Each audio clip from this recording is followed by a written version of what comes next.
I've been living in this neighborhood for a few years now. It's a little area, filled with charming older homes and friendly faces.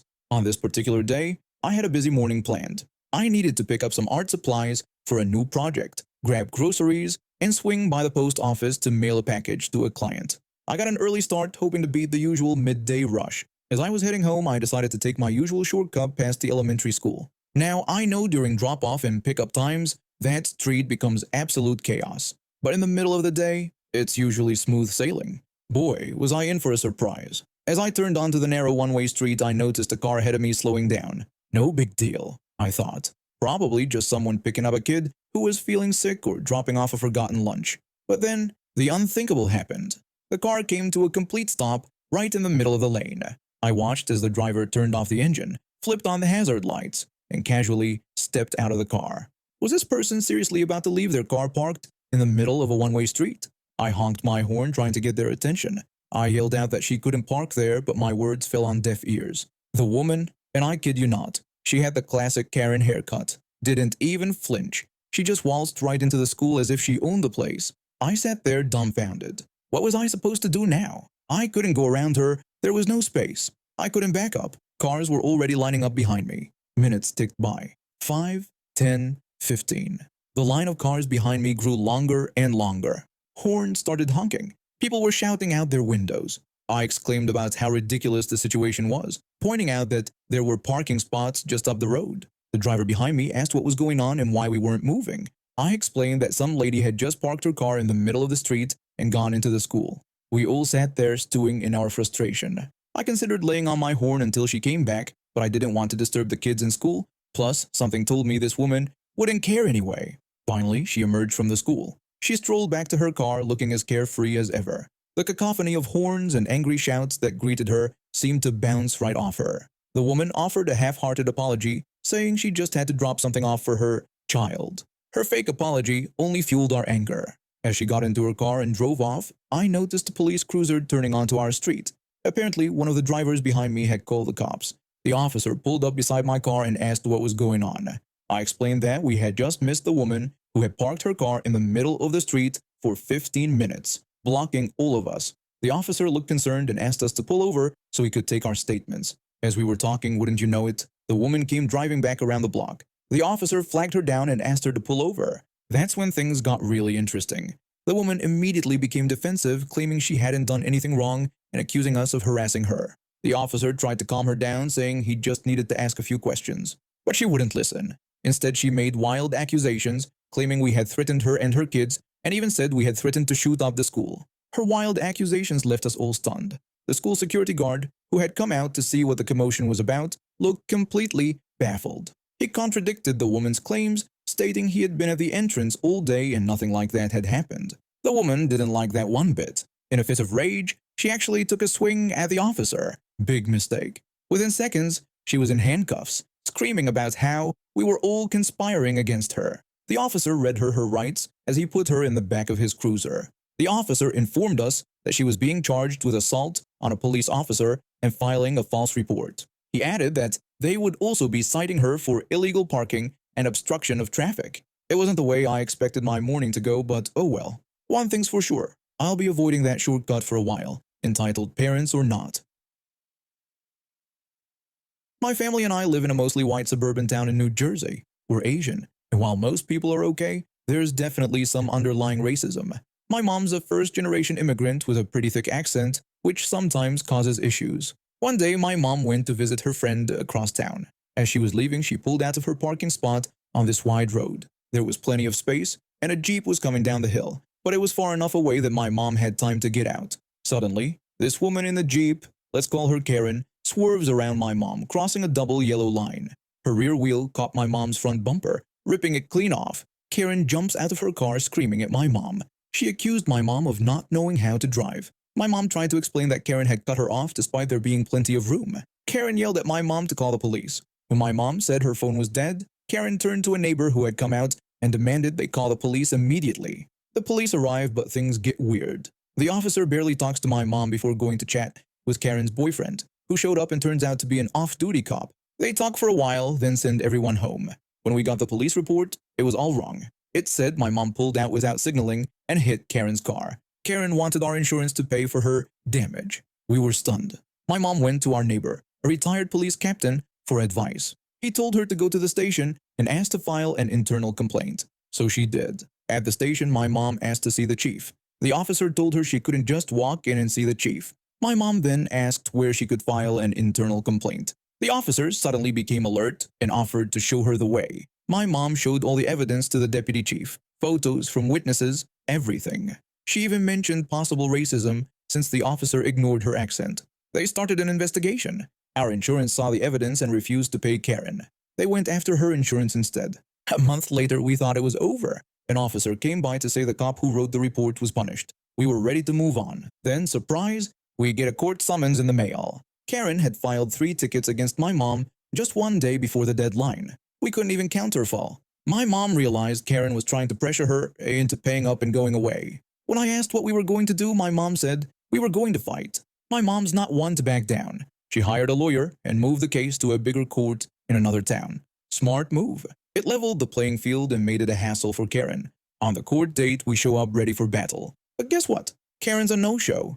Case dismissed. Word got around town fast. Karen and her cop boyfriend went from town favorites to social outcasts. He stopped getting invited to school events and she got kicked out of the PTA. My mom smiled, reflecting on how justice sometimes comes in unexpected ways. I expressed my relief that it was all over. My mom agreed but reminded me of the importance of always standing up for what's right, even when it's hard.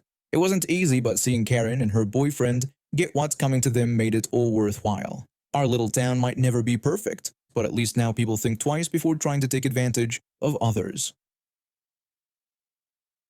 I was a college student trying to make ends meet. My parents couldn't afford to pay for my education, so I had to juggle work and studies. The gas station job wasn't fancy, but it paid the bills. This one day started like any other. I was manning the register, restocking shelves, and helping customers with their lottery tickets. The Powerball jackpot was higher than usual, drawing in more hopeful players than we typically saw. As the afternoon wore on, a woman walked in with a thick wad of cash and a pre-filled lottery ticket. She didn't even bother to greet me, just dropped the ticket on the counter like I was some kind of machine. The woman demanded that I put her ticket through the machine 20 times. I looked down at the ticket. It had 5 sets of numbers, all with the power play option. One drawing of this would cost 15. So if she wanted it for the next 20 drawings, it would be 300. But that's not what she said. She wanted the same ticket 20 times for the next drawing. Same price, but definitely not what people usually want. I asked her if she meant she wanted this to run for the next 20 drawings. She insisted that she wanted me to put it through the machine 20 times, so she'd have 20 individual tickets. I tried to clarify if she wanted them all to draw at the same time, and she confirmed that was what she said. I explained that I just wanted to be sure that's what she wanted, and that these would all be duplicate tickets, all drawing on Friday. She just told me to keep putting it through. I ran it a few more times and asked again if she was sure this was what she wanted, explaining that they would all draw on Friday only. The woman sighed and confirmed yes. I kept going, and after the 12th or 13th one, she suddenly asked if she should keep these for all the drawings after Friday. I stopped feeding the ticket into the machine. I explained that these would all draw on Friday only and be done, just as she requested. I asked again if she meant she wanted them to run on every drawing afterwards. She said yes. I told her that's why I was asking so many times, and that these tickets would not do that. They would draw once and be done. That's when things started to go downhill. The woman began insisting that wasn't what she meant, and that she didn't want the ones I'd already printed. She asked who would want that. I explained that this was exactly why I had asked her so many times. I apologized but told her she needed to buy these as there was no way we'd be able to sell them. She refused, saying she wanted the ones she asked for. She was getting upset, and that's when my assistant manager stepped in. The assistant manager explained that he had heard me ask her several times before I started, and that I had even explained the difference to her. He said we couldn't sell the tickets I printed out, which I had only done after she repeatedly said that's how she wanted them done. The woman looked like she was about to bolt, so my assistant manager warned her that if she didn't buy the tickets, we'd have to treat it as theft and call the police. Finally, she gave in and bought the tickets. She used the rest of her money to buy the tickets how she originally intended, just not for as many draws. Later that week, I was curious and checked the winning numbers. To my surprise, one of her duplicate tickets had matched 4 numbers. It wasn't the jackpot, but it was enough to cover what she'd spent on all those tickets and then some. The next time she came in, her attitude had completely changed. She sheepishly approached the counter and apologized for her behavior. She even thanked me for being patient and trying to clarify her request multiple times. It turns out the unexpected win had made her realize how close she'd come to missing out due to her own stubbornness. We never expected to be sued by our own child. That's the core of our heartbreak, and it's incomprehensible. We're both in our 60s now, and our lives have been dedicated to raising and nurturing our son. It's all because of our son's misguided belief that our decision to bring him into this world was somehow selfish or wrong. We always told him he had potential. We would often encourage him by saying he could be anything he wanted, hoping to inspire him. We did our best to prepare him for life's challenges, but we couldn't shield him from every hardship. We watched him struggle through school, offering support and tutoring.